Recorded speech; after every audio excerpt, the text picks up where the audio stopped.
So for the last few weeks, I've been asking you to leave your questions in comments about things like child development and brain development, and good grief you guys have delivered, because there are so many great questions that are just really awesome. So most of these questions could get their own full video, and for a lot of these questions, they're outside my area of research specifically. So if you know more about one of these topics than I do, please join in the conversation in comments. Scijoy asks, how do we help our brains become better at connecting ideas together? Like realizing how things we learn in chemistry relate to topics we learn in biology and physics. So there are several different learning theories from cognitive science that attempt to explain how we take in and learn new information. In fact, if you just Google learning theories, you'll come up with things like behaviorism and constructivism and connectivism, and all of these have their own field of thought behind them. There's a nice video on connectivism, especially as it relates to the digital world, that I'll link to in the description below. So without getting too far into the weeds of these different learning theories, what I'll say is that if you can link a specific piece of information to an existing knowledge structure or something you already know about, the chances are that you'll remember it better. So in addition, the idea of scaffolding or building on existing knowledge can be really helpful as well. For example, you wouldn't teach a kindergartner calculus. You want to make sure you got through arithmetic first. But if you're able to link information from, say, geometry to something somebody already learned about algebra, chances are their brain is going to have a better chance of incorporating the new information. And as far as how our brains do this process, practice. Lots and lots of practice. So basically, keep looking for ways that you can make those cool analogies or connect little bits of information to one another, and you'll be in good shape. Articulations asks, are we born with all the neurons we will ever have, or is our brain constantly growing new ones? The answer to this is yes and no.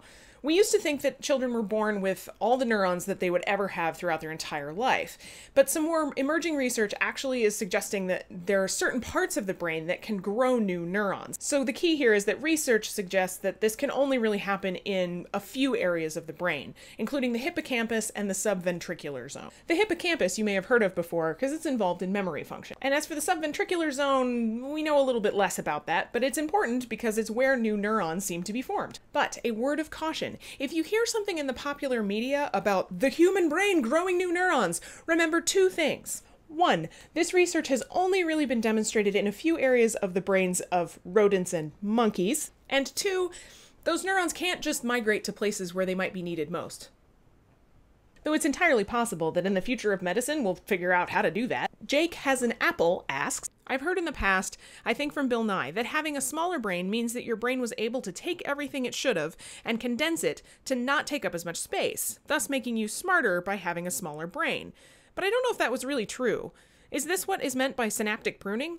The pruning makes it smaller and more efficient? This is a great question and one that comes up a lot in popular media. So let me just come out and say, size does not equal efficiency. So for example, in my most recent video, I talked about orphanage-reared children and the sensory neglect that they experience. So children who are raised in situations where they're experiencing a high degree of neglect of environmental stimuli and information from their caregivers have actually been shown to have smaller brains than their typically developing counterparts. Their brains are also less efficient at communicating information efficiently and effectively across the brain. Instead, think of brain size and neural pruning as what happens when you practice a new skill. So pretend you're learning how to play the piano. At first, you fumble all over the keyboard and you keep hitting wrong notes, but as you practice, signals go from your fingers to your brain and around your brain, and eventually you get much better at it.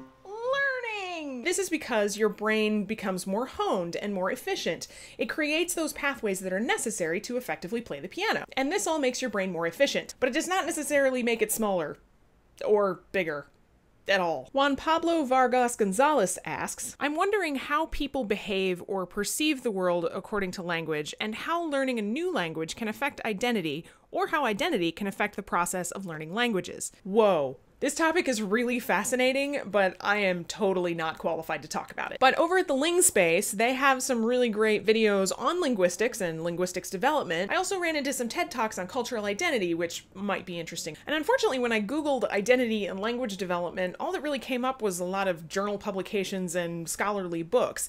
I'm kind of bummed that there's not more publicly accessible content on there.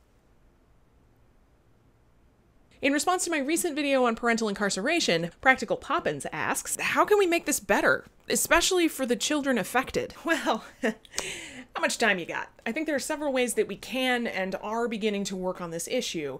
I mean, and there's everything from providing supports to families who are experiencing a parent being incarcerated to identifying trauma-sensitive arrest practices so as to reduce the stress that's placed on kids when they see their parents taken away. And as much as TV and movie representations of prisons and jails haven't been great in the past, I think that's kind of changing. And shows like Orange is the New Black are actually raising some awareness about these issues. And I'd say that one of the best things that we can do at this point is just to keep talking about it. Children are and should remain innocent. And now for something lighter, American Adventure Survival Science asks, how's laughter important for a developing brain? Laughter has a highly social function.